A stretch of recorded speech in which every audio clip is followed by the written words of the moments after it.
purpose of this video is to show you some of the issues with ethanol in your high pressure fuel pump, and also how to disassemble your already upgraded high pressure fuel pump.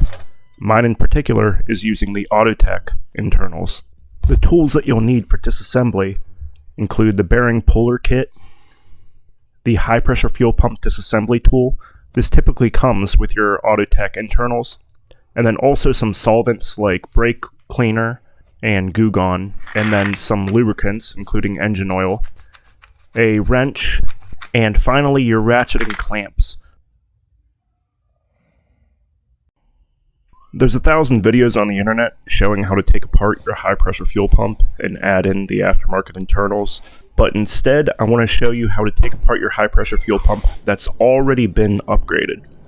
This disassembly is a little bit different because you can't use the bearing puller to push out the piston and the keeper. If you do that, you're probably going to break the keeper. So that's why I'm using the ratcheting clamps. It's just a bit easier and makes a little bit more sense. Just like every other install, you put your high pressure fuel pump in a vise, make sure it's nice and snug and secure, and you're going to want to use your bearing puller kit and just grab the top retainer. There's usually a little bit of a gap between that and the spring. If you notice, the upgraded internals probably have a little bit more slack in them than the stock kit. I apologize in advance, I'm doing all of this with one hand. Now you want to get your ratcheting bar clamps, use those on each side to compress the spring.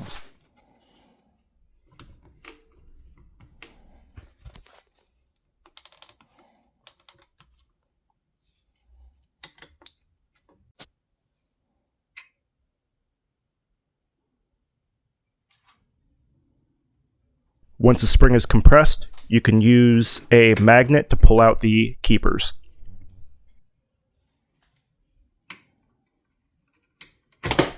Ah, shit. Well, at least I got one out. That's the problem doing all of this with one hand. Use your high pressure fuel pump disassembly tool to screw off the bottom part, and it'll give you access to the piston. Now here is the actual meat and potatoes of this video. This is the reason why I decided to make this video in the first place, and is to show you the effects of ethanol on the piston and the internal components of your high pressure fuel pump.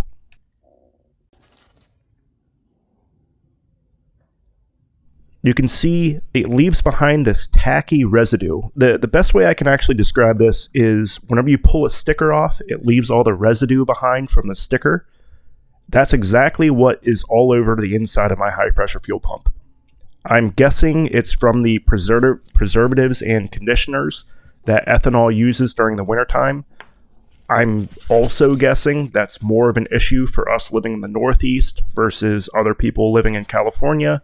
Either way, this is gunking up my entire system, and it's actually freezing my piston in place. Here, let me put my finger against it. You can actually hear it sticking to my glove. You can see it and hear it sticking to my glove.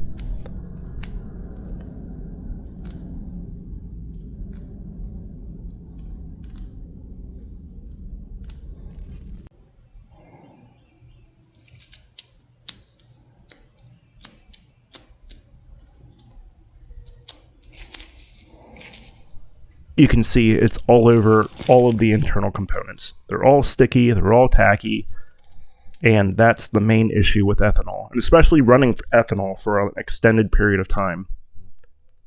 Just for reference here, I've been on ethanol for about 3,000 miles. My car is Vortex XL. I'm making about 530-ish wheel horsepower on 34 PSI. And close to 590-ish wheel horsepower on 37 PSI, but I hardly ever use that tune. That's mainly just a 60 to 130 tune. So, to clean this, use Goo Gone. I tried to use brake cleaner on it to get it out, use it like a solvent, and it actually did a horrible job. The Goo Gone worked 1,000 times better. I highly recommend this. Once you've used the Goo Gone to get out all of the tacky residue, use brake cleaner to get rid of the Goo Gone.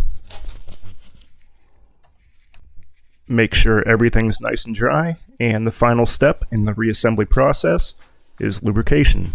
I use engine oil to lubricate all the components, and then I just reassemble in the reverse order that I disassembled. Here, just to show you what a huge difference this makes, take a look at the before and after. Before and after. Before and after. You can see cleaning it makes a huge difference. Also, if you've been wondering why your high pressure fuel pump has been seizing up, or you've been getting fuel cuts at high RPMs when you've been running ethanol for a few thousand miles, this is probably the reason. You need to take apart your high pressure fuel pump and clean it. Everyone keeps on blaming Autotech or O34 or whomever, saying that their internals are garbage. That's not true. It's actually the ethanol that's garbage. E85 leaves behind a sticky residue, often called black goo, because the ethanol component is a powerful solvent that absorbs moisture and traps heavy hydrocarbons, so when the engine shuts down, the heat causes the ethanol to evaporate and leaves behind this concentrated gummy residue that can clog fuel injectors and fuel filters.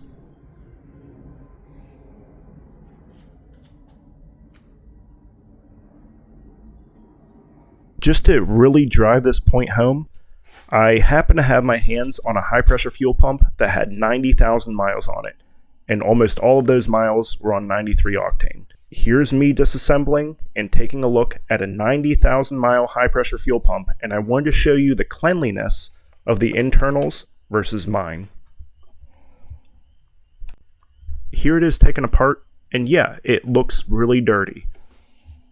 Once again, 90,000 miles on it. I get it. It looks dirty.